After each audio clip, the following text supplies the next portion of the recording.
Hi, I'm Michaela coming from Spark Place at the Greene County Public Library. Today I'm going to be talking about Linocut, which is a form of block printing that is a relief printmaking method, but we're going to be talking about carving today. This is the second in a three-part series. The first was just on the basics of Linocut, and that is available on our YouTube, and hopefully we can put a link to that below if you missed it or if you want to review it. This video is specifically on carving. So we'll be talking about the tools and the methods that you'll use to carve. Supplies that you'll need. Basically, you need something to carve with, and a design. So you can buy linoleum blocks. So the bottom of your screen, underneath the tools, that's actually a linoleum block, which is a bit hard, and it's harder to carve. It takes quite a bit to carve some of those linoleum blocks that are really, really firm. So the Speedy Carve is the pink one there on your screen. That is more flexible, it's softer, it's easier to cut. It's a good way to start carving, but you can also just get a giant eraser or a regular eraser. I got this one at the dollar store, and it is almost the exact same material as,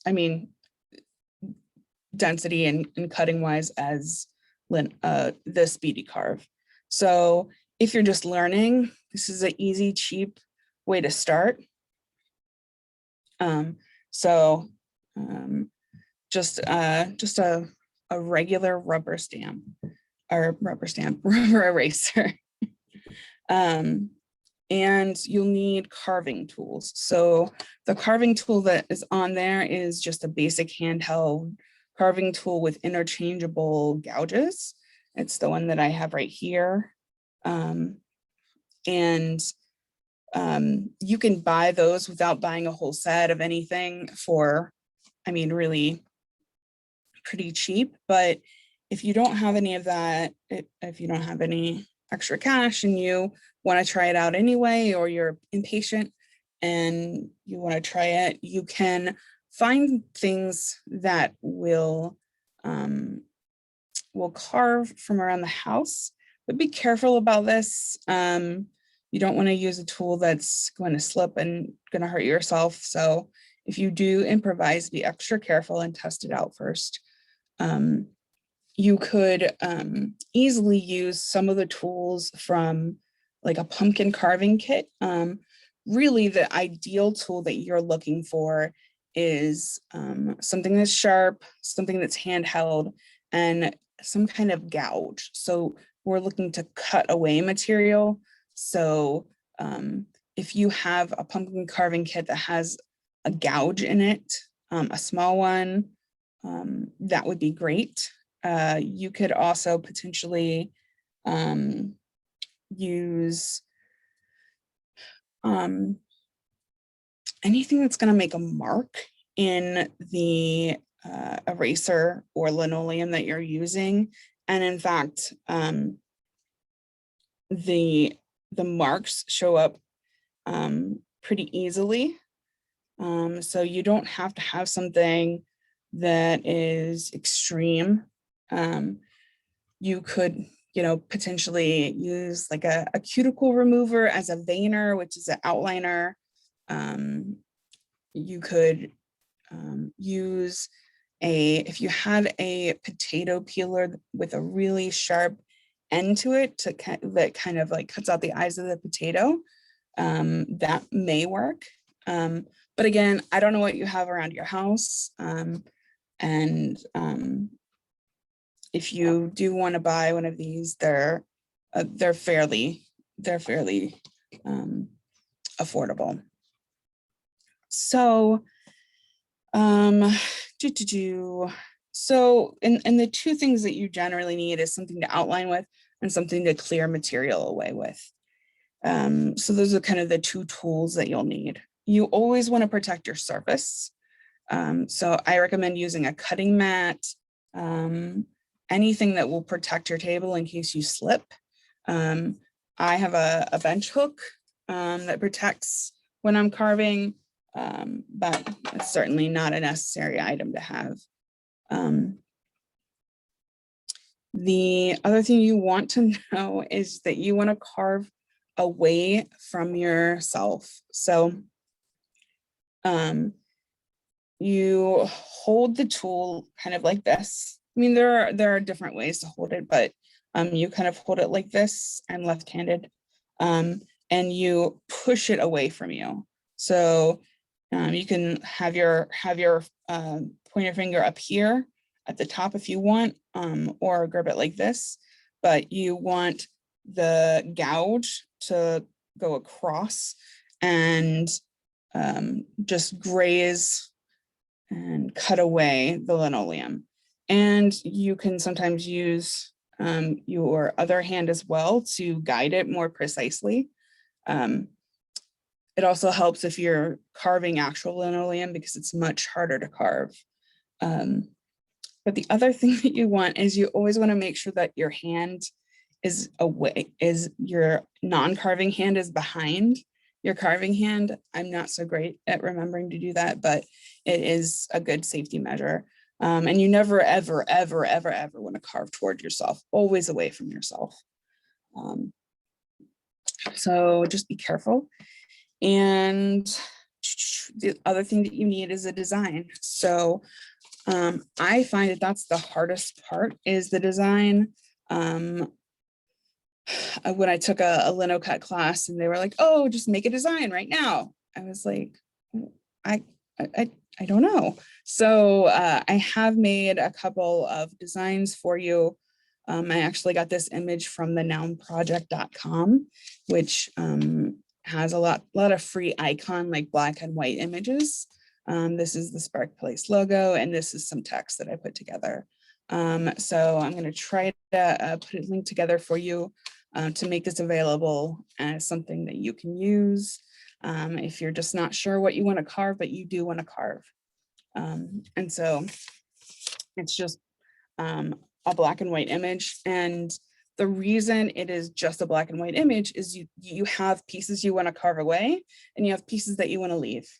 And you want to make sure that you distinguish those things from one another. When you're making your design, when you're transferring your design, you can draw right on the linoleum or the eraser, but a lot of people will draw it and then what you do is transfer it over. So I actually have a time lapse of me doing some carving that I'm going to talk over. So here I am cutting it out. And I'm just running graphite over the back of the design. And that way, when I trace it, it will transfer onto the eraser. So I made sure to get lots of graphite on there. I trimmed it. I made sure it was where I wanted it to be. And then I went and outlined it. So I outlined the pieces and then I shaded the pieces that I wanted to transfer so that I could see where I want to cut and where I want to leave. Generally, the dark parts are what you want to leave. So this is a really simple design.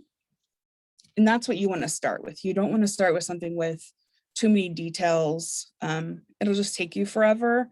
And it's better just to practice. I was a bit of a perfectionist when I started, and now I'm much less of a perfectionist because it's really about the final product. And for me, it's a lot about the process. So if you're someone who likes a process, like sort of losing yourself in the process of doing an art form, this is great for you. So what I'm doing right now is I'm using what's called a veiner. It's a very, very small little tool to outline my pieces. And the reason that you do that is that it helps you distinguish the pieces that you want to carve away from the pieces that you want to keep. And it also helps you to cut into the linoleum or the eraser. It helps you get that cut where you want it to be without sort of making any details that aren't great. So there's the outline, it's all done. That took a while. And now I'm changing my tool. I'm putting in a gouge. I believe I started with the U gouge, yes. And I'm just cutting material away. So cutting.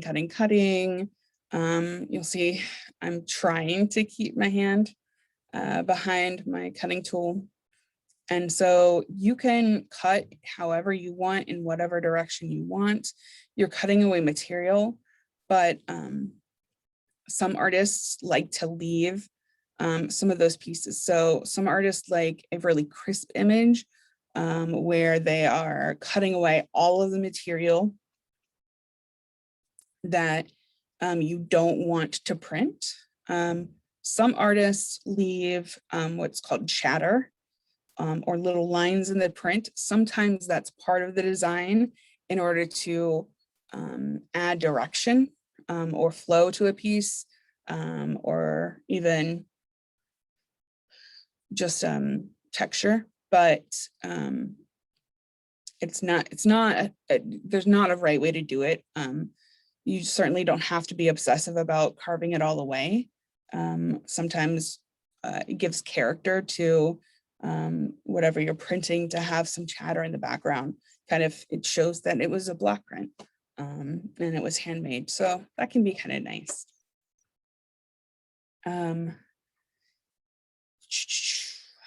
The other thing you want to remember is that if your hand gets tired, take a break. You don't want to be working with a tired hand with a sharp tool. And if you're not used to carving in this way, it's easy for your hand to get tired. So take a break, come back to it. And if you get stuck on sort of how to carve something, take a break too. So there was all of the little pieces mostly carved out. And so I'm back to using a veiner to get some of those extra little pieces out of there, to carve down some of the chatter that I have, and make sure that my outlines are all finished. So the lines I have on that design, some of them are really thin. And so I had to go back and thin those lines out and make sure that they were the right way that I wanted. And then the last thing I'm doing is going over it in Sharpie. This helps to show that the design, and it also helps you to see if there's any little parts that you still need to cover away. And you could kind of run the Sharpie over it, and then you can see, there you go. You can see any little pieces that you might want to carve away as well. Obviously, there are some pieces that I still need to carve away, but this is sort of like the basic. It's there. I can see the design and how it's going to come out.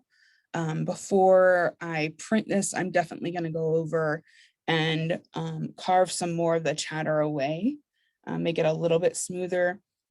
You do not have to cut very far into the linoleum or the rubber, because you're going to be printing, and